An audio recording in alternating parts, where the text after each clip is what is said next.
Record on this. Afif Benid, donc bonjour cher ami. Je suis très très fier vraiment de te recevoir, que tu puisses partager ta vision de ce fameux continent dont tout le monde parle actuellement évidemment, et tous les regards sont braqués sur l'Afrique. Euh, et pour cause, la population, la démographie, les ressources naturelles et aussi, sans que ce soit péjoratif, les retards de développement que nous observons. Il y a un effort de rattrapage énorme qui doit être réalisé par le continent. Donc, ton regard va être extrêmement intéressant au cours de ce podcast pour nous parler de ce à quoi tu as consacré ta vie, à savoir le continent africain. Merci Afif, et sans tarder, une première question. Comme je le disais, tu as consacré ta vie à informer, promouvoir, pour que les gens comprennent ce continent, et pour qu'aussi les Africains, évidemment, à travers tes publications, se prennent véritablement en charge. Mais réellement, quelles étaient tes motivations? Parce que tu avais commencé par le Maghreb spécifiquement, et après tu es redescendu vers le continent. C'était quoi tes motivations et quelles lacunes tu cherchais réellement à combler dans le paysage médiatique africain?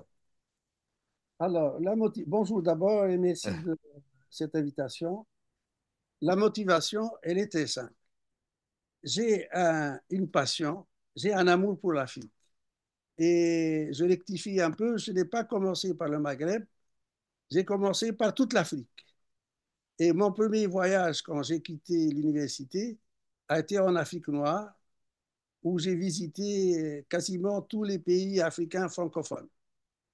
Et cette passion de l'Afrique, je l'ai eue au début des années 60, lorsque les pays africains la plupart ont atteint leur indépendance. Et vraiment, tout était à faire.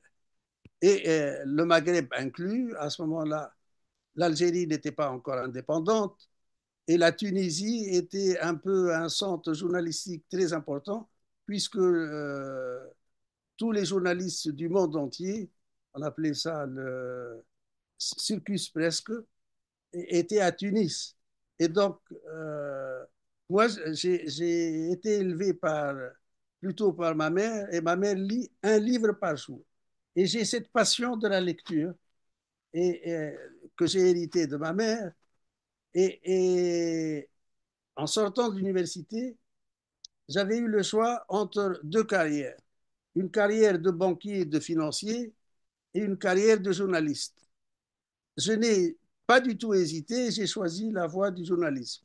Et j'ai été recruté par Béchir Ben Ahmed, qui est le fondateur de Jeune Afrique. Et donc, c'est l'histoire de ma vie, c'est la passion que j'ai pour l'Afrique.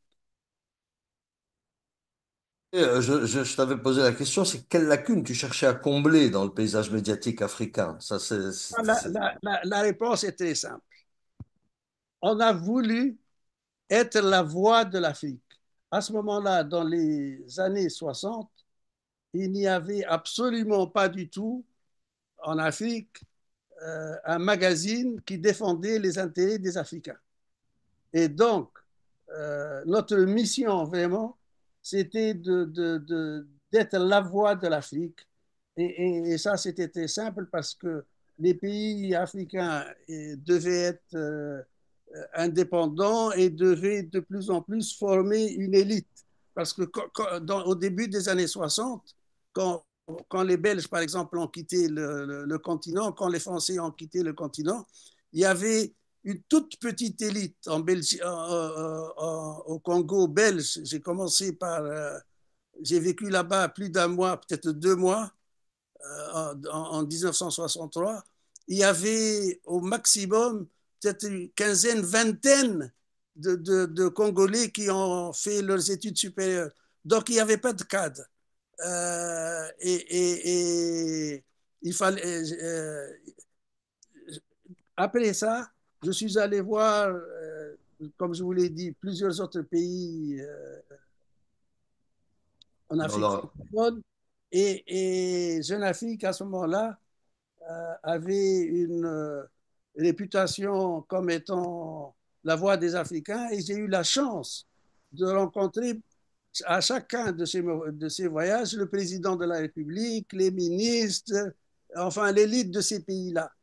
Et l'Afrique, c'est un continent passionnant. Et j'ai eu, comme disent les Anglais, le bug. Et D'accord. j'adore l'Afrique, j'adore les Africains. C'est un continent absolument extraordinaire. Et je crois beaucoup en l'unité africaine. Bon, eh ben, écoute, tu me tends la perche pour la deuxième question. L'Afrique des années 60 n'est plus du tout, l'Afrique des années 2000, du moins, n'est plus du tout l'Afrique des années 60. Le paysage africain, médiatique particulièrement, aussi, a beaucoup changé. L'avènement du numérique au cours des 10, 15 dernières années aussi, ou 20 dernières années, a beaucoup transformé le paysage médiatique africain et l'Afrique aussi. C'est quoi d'abord les principaux défis, évidemment, de la presse africaine qu'elle doit relever pour pouvoir porter le message? Parce que le message est quasiment inchangé, mis à part le fait que la colonisation, même si tu as dit au début qu'elle était partie, mais en fait elle était encore là à travers des relais qu'elle avait, disons, sournoisement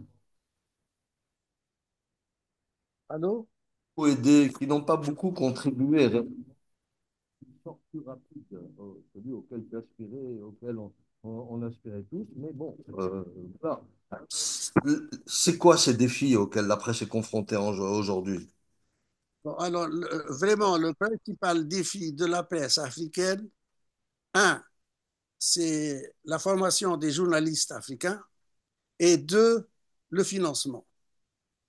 Tu ne Le, mets pas le- le politique dans tout ça, hein, parce qu'il y a cette notion de démocratie et de liberté euh, qui, qui est au cœur aussi de vos préoccupations en tant que média en général. non, non, le principal problème de la presse en Afrique, bien sûr, ce sont les libertés, mais c'est surtout la formation des journalistes et le financement de la presse. D'accord. Le journalisme coûte absolument très cher et les journalistes africains sont très mal payés. Donc, il faut absolument qu'il y ait en Afrique deux choses. Une, il faut que les journalistes soient bien payés et bien formés. Et deux, euh, non seulement il faut que les journalistes existent, il faut aussi qu'il y ait un management de la presse. Parce que les journalistes,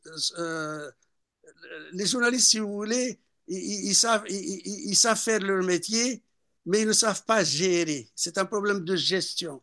Donc, il faut des gestionnaires.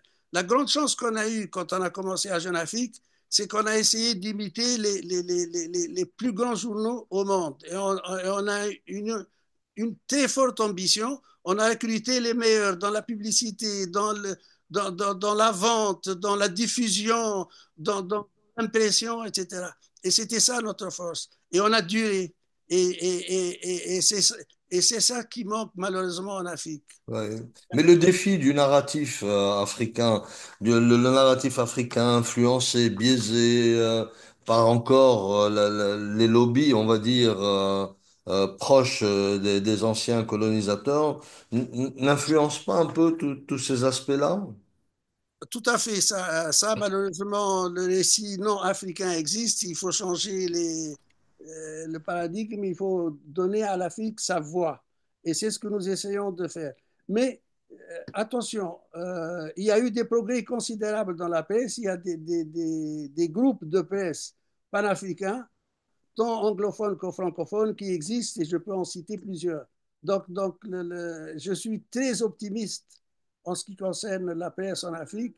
Et en plus, maintenant, il y a, avec les médias sociaux, avec n'importe qui peut devenir, si vous voulez, éditeur et journaliste à peu de frais. À peu de frais. Oui, l'intelligence artificielle est en train de bouleverser effectivement les médias, elle bouleverse absolument la vie de tous les citoyens et de tous les métiers. Et je pense que le métier de journaliste, particulièrement en Afrique aussi, va être est déjà, du moins, en pleine mutation. Il suffit simplement de parcourir la presse, même dans les pays du Maghreb, etc., pour constater déjà l'usage de l'IA qui permet de créer un peu plus de cohérence. Mais moi, je reviens toujours au point où les journalistes sont extrêmement contraints de mon point de vue et ce point relatif au financement aussi est posé puisque le financement vient évidemment des grands groupes financiers qui eux n'ont pas envie de subir les foudres de systèmes qui ne sont pas du tout en phase avec ces notions de liberté dans nos pays. Alors, il y a en Afrique, tu notais à l'instant, tu disais, il y a de gros changements et il y a des changements positifs que tu as constatés. Mais à l'inverse, c'est quoi les menaces et les erreurs que l'Afrique doit éviter pour assurer son développement, son rayonnement et qu'elle puisse le communiquer à travers la presse? Parlons d'abord des changements positifs. Euh, en, en- En 2 générations, l'Afrique s'est transformée d'une façon absolument extraordinaire. Nous avons des aéroports partout, nous avons des autoroutes partout, nous avons des ports partout. Donc, il y a eu des infrastructures. Et nous avons des champions dans la banque, des champions dans les télécommunications. Et les erreurs à éviter, c'est justement de ne pas avoir grand. Il faut avoir une grande ambition. Il faut avoir des champions en Afrique. Et tant qu'on n'a pas des champions en Afrique, malheureusement, nous continuerons à commettre les mêmes erreurs. L'Afrique est composée de 54 pays, de 54 petits pays. Et il y a le problème des frontières, etc. Tant que ces problèmes existent, nous n'avancerons pas. Mais moi, je suis très optimiste. Notre siècle, c'est celui de l'Afrique. J'étais en Chine il y a une quarantaine d'années et la Chine était aussi pauvre que l'Afrique. Et regardez ce qu'est devenu la Chine. Et l'Afrique, nous allons avoir là, durant les prochaines années, beaucoup de jeunes. L'Afrique sera le continent de l'avenir. Donc moi, je suis très optimiste. Et la seule erreur à éviter, ce sont les frontières, ce sont les divisions entre les pays africains, les conflits entre les pays africains, etc. Mais sinon, moi, je suis très optimiste et je l'ai toujours été. Ah oui, moi je comprends parfaitement ton optimisme et cette inquiétude concernant les frontières qui dilue réellement l'effort de mutualisation qui pourrait être envisagé, qui dilue ou qui compromet l'effort de mutualisation. Je prends un exemple qui toujours me vient à l'esprit. Je regarde les pays du Maghreb, l'effort de ces trois pays en matière de développement du secteur pharmaceutique, donc la production de médicaments. Quand on voit le nombre d'usines au Maroc, le nombre d'usines en Algérie et le nombre d'usines en Tunisie, on est vraiment dans un scénario vraiment ridicule parce qu'il y a une multiplication de sites qui font exactement la même chose. Si on additionne les capacités, elles permettraient de couvrir les besoins non seulement du continent africain, mais je pense du continent américain dans sa globalité. Donc, euh, les pays africains ont certainement besoin de beaucoup parler et cette ZLECAf qui vient d'être qui a été disons approuvée par les pays africains, cette zone de libre-échange entre pays africains, je ne sais pas dans quelle mesure elle va permettre de contourner l'obstacle que tu citais, qui est le premier obstacle pour moi, c'est cette notion de frontière. Il y a qu'à le voir en Afrique du Nord, les frontières sont là, on dirait, c'est vraiment le mur de Berlin. Même avec des pays qui sont, comme si on prend le cas de l'Algérie, Tunisie, les pays sont très proches l'un de l'autre, etc. Mais la frontière représente vraiment un mur qui ne permet pas une véritable dynamique économique. Il n'y a qu'à regarder les chiffres. Donc, justement, je veux en venir, moi, à ce Maghreb, bien qu'africain, qui entretient une relation souvent ambivalente avec le reste du continent.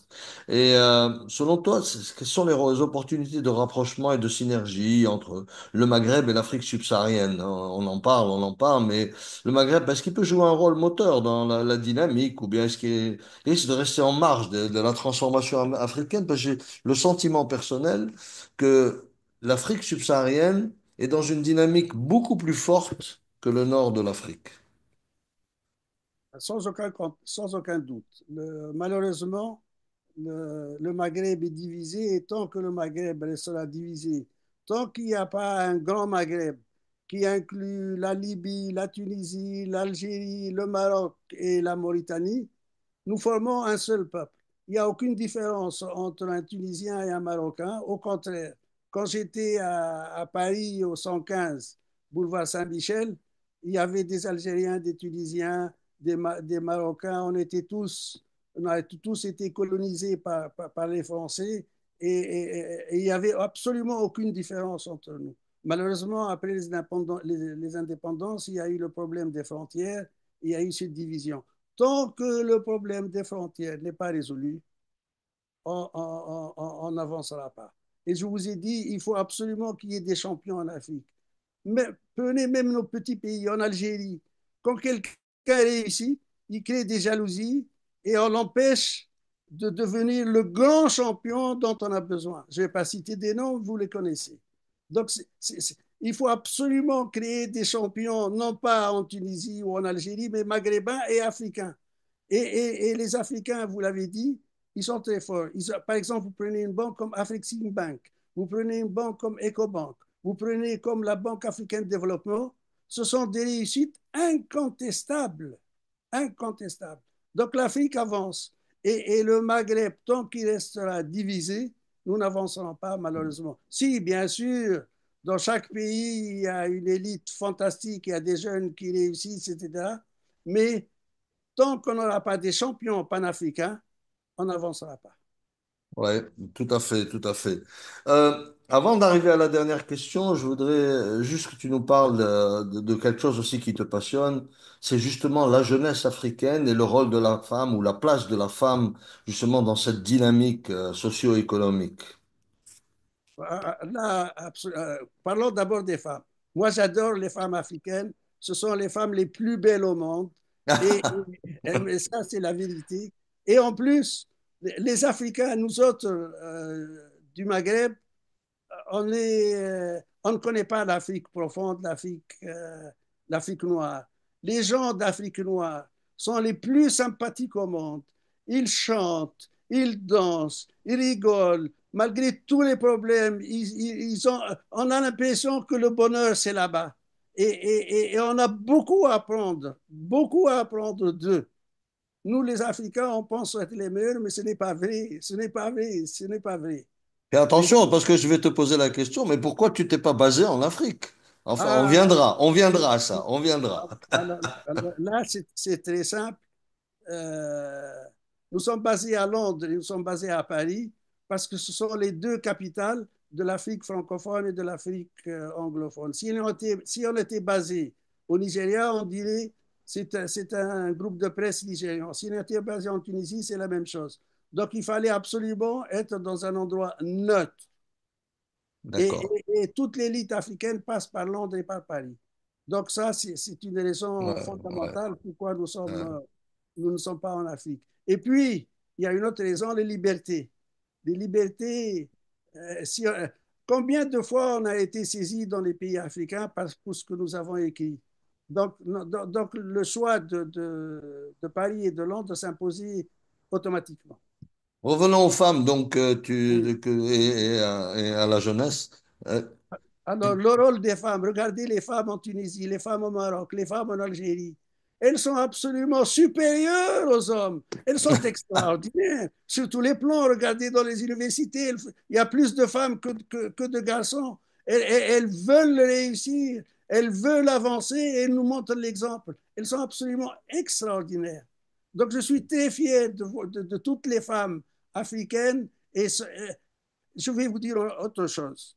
Les jeunes qui sortent des meilleures universités au monde. L'Afrique a beaucoup changé. Donc, l'avenir est chez nous, hein, il est en Afrique. Et je suis très optimiste, je suis très passionné par l'Afrique et par les Africains. Et c'est dommage que nous autres Maghrébins, nous ne sommes pas encore convaincus de l'utilité de ce rapprochement Maghreb-Afrique noire. ouais, Vous savez, quand la Tunisie est devenue indépendante, la première chose qu'ont fait les Tunisiens, c'est la coopération Tunisie-Afrique. Afrique noire. Je me souviens, il y avait une banque qui s'appelle la STB et elle était présente au Niger, elle était présente au Sénégal, il y avait des succursales de banques, il y avait des banques de développement que les Tunisiens ont formées, etc. Il y a beaucoup de Tunisiens qui sont en Afrique noire, qui aident au développement économique, social, culturel de ces pays-là. Et en plus, on n'a pas parlé d'une chose fondamentale, la culture africaine, Ah oui, l'histoire ah oui. africaine, c'est quelque chose que nous connaissons mal, Hmm. mais la culture africaine, les L'art, auteurs africains, la musique africaine, l'art africain, c'est quelque chose de hmm, fondamental, de beau, d'extraordinaire. ouais. Mais ça c'est un plaidoyer pour l'Afrique, Mais extrêmement bien sûr, fort. bien Ouais, sûr. mais bon, mais je vois, je parle à des amis africains qui s'engagent actuellement politiquement, etc. Bon, on parle évidemment de cet optimisme pour le continent africain, mais moi, ce qui me préoccupe ou ce qui m'intéresse beaucoup, c'est les défis qu'il faut relever. Je prends un exemple simple. Comme l'avènement de l'intelligence artificielle crée un grand défi en termes de métier du numérique. Donc tout ce qui gravite autour de cette intelligence artificielle en termes d'infrastructure, de production de logiciels, de maintenance des réseaux, etc. L'Europe est en déficit. Est-ce que l'Europe est en train de chercher 20 millions de compétences à l'horizon 2030, c'est-à-dire dans 5 ans? Dans 5 ans, il lui faut au total pratiquement 20 millions de personnes dans ces métiers. Elle ne les a pas, elle ne sait pas où les trouver. Elle va essayer d'aspirer ces compétences du continent africain, qu'il soit d'Afrique du Nord ou d'Afrique subsaharienne, et ces compétences-là vont représenter un immense déficit pour les pays africains et leur développement. Ça, c'est de très grands défis qu'on doit relever. Tu parlais tout à l'heure, tu parlais justement de formation de journalistes, mais pas uniquement de journalistes, formation de médecins, formation d'ingénieurs dans les métiers du numérique, formation de absolument tout. Oui, je pense que le grand défi de l'Afrique, c'est la formation, mais un vrai plan Marshall formation, hein. Quand tu parles de la jeunesse, bien sûr qu'on peut être optimiste parce que c'est jeune, elle en veut, elle regarde, elle voit le monde, mais la connaissance est à la base du progrès. Il Je vais vous faut dire qu'on une la chose. forme. Moi, je suis tunisien et on a eu un grand président qui est le président Bourguiba, qui a investi dans deux secteurs, l'enseignement et la santé. Et il est à l'origine de ce qu'est la Tunisie aujourd'hui. Et l'intelligence artificielle est la grande chance de l'Afrique. On va faire un bond en avant parce Ouais, que nous avons tous ces jeunes qui vont profiter. Le monde se transforme à une vitesse grand V et l'intelligence artificielle est la chance de l'Afrique. On va faire des bons en avant grâce à ça. Regardez actuellement, il y a le nombre de médecins, le nombre d'ingénieurs africains et maghrébins qui sont en Europe. Sans eux, les usines ne tourneront plus. Sans eux, les hôpitaux s'arrêteront. Et l'intelligence artificielle va être la grande chance de l'Afrique parce qu'on va former tous ces jeunes qui seront des champions. Regardez actuellement, vous avez un Africain, malheureusement, que je n'aime pas du tout, qui est en Amérique, c'est Elon Musk. Il est africain, il est d'origine sud-africaine. L'intelligence artificielle, c'est lui. Tesla, c'est lui. Tout ce qui est spatial, c'est lui. hum, Et il a été formé par l'Afrique, il est l'enfant de l'Afrique. Je vais vous donner un exemple très simple. Les prix Nobel. Les prix Nobel arabes, il y en a deux ou trois. Les prix Nobel africains, il y en a une dizaine. Les prix Nobel israéliens, il y a 20 ou plus. Donc, tant qu'on n'aura pas des prix Nobel tunisiens, il y en a un. Tant qu'il n'y aura pas des prix Nobel africains de plus en plus, nous serons toujours en retard. oui, tout Et à la fait. formation, c'est la réponse à cela. Ouais. Alors, pour conclure, je voudrais que tu nous donnes un dernier mot. On a bien compris ton hyper-optimisme, etc. Mais Est-ce qu'il y a une question que tu aurais aimé que je te pose et que je ne t'ai pas posée concernant le continent africain, moi qui m'emballe énormément, mais malheureusement, je ne suis pas, je n'arrive pas à consacrer du temps suffisant à cette nouvelle passion qui va naître en moi, celle pour le continent africain. Alors, y a-t-il une question que je ne t'ai pas posée et que tu aurais aimé que je te pose? Oui, bien sûr. La question, c'est l'unité africaine. Il n'y a qu'une seule Afrique. Bon, il y a plusieurs pays africains, mais nous sommes africains. Il n'y a qu'une seule unité africaine. Et la création de champions africains. Maintenant, il y a un seul monde, un seul globe. Et l'Afrique va jouer un rôle extrêmement important. On est en train de faire des progrès fantastiques. Donc, l'avenir est aux Africains et il faut absolument, absolument créer des champions. Mais j'ai envie de te poser la question, quand on voit ce qui se passe actuellement au Congo, avec le Rwanda qui active pour que il y ait des rébellions dans le pays, etc. Et il y a pas que dans cette région-là, il y a d'autres soucis, etc. Cette unité africaine, moi, je la rêve comme toi. Mais j'arrive pas à comprendre comment on va pouvoir la faire. Les égos sont surdimensionnés au niveau de tous les gouvernants des pays africains. Le mot souveraineté est devenu comme de la confiture que l'on met sur des tartines. Les gens le balancent à tour de bras à droite à gauche, alors que la souveraineté est complètement galvaudée. Il y a plus rien. C'est quoi la souveraineté quand tu maîtrises rien au niveau technologique? C'est quoi la souveraineté quand ton secteur de santé est défaillant? C'est quoi la souveraineté quand ton éducation est malade? Ben, je pense que il faudra qu'il y ait euh, je sais pas, pas des hommes-providence, mais des hommes qui vont renverser la table pour que cette unité africaine à laquelle tu aspires, à laquelle on aspire tous, hein, se mette réellement en place. Hein. Et tu as parlé de la culture, même les différences culturelles, il faut pas les estomper, bien au contraire, il faut les préserver et rassurer sur le C'est une fait. richesse, c'est une immense richesse. Une immense richesse, la diversité culturelle, la Ouais. diversité africaine. Nous avons tout en Afrique. Oui. Nous avons les plus beaux paysages au monde. Nous avons des êtres humains absolument extraordinaires. Nous avons l'avenir pour nous si on est unis. Regardez, tous ces pays africains, vous parlez de souveraineté. Que compte la Tunisie au niveau mondial? Que compte l'Algérie au niveau mondial? Même l'Algérie qui est une puissance, le Maroc qui est une puissance, ce sont des petits pays au niveau du monde, de tout petits pays.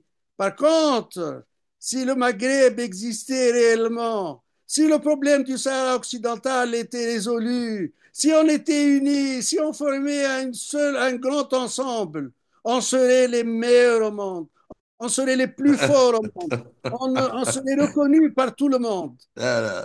Il faut que les Africains écoutent aujourd'hui ce plaidoyer parce que ils vont voter pour toi. Ils vont dire Afif for president. Make Africa great again. Non, écoutez, non, je ne suis pas un homme politique, je suis un homme de presse, je Ouais, vois ce qui se passe, j'analyse et je suis très content parce que durant les 60 dernières années de ma vie professionnelle, je crois que on a réussi à créer un grand groupe de presse indépendant qui défend les intérêts de l'Afrique et nous faisons de notre mieux. Vous savez, la presse, on a été obligé de nous diversifier. On ne fait pas seulement des magazines ou des sites, on organise des événements, on conseille les entreprises. Donc on est très fort en communication et je suis très content parce que nous sommes les meilleurs dans le domaine de la bien. communication. C'est le mot de la fin et je te remercie beaucoup et à très très vite, Afif. C'est un grand plaisir de défendre les intérêts de l'Afrique et je te remercie pour ce que tu nous offres comme Merci, possibilité merci. À de bientôt. À défendre les bientôt. intérêts de l'Afrique. Merci. À bientôt.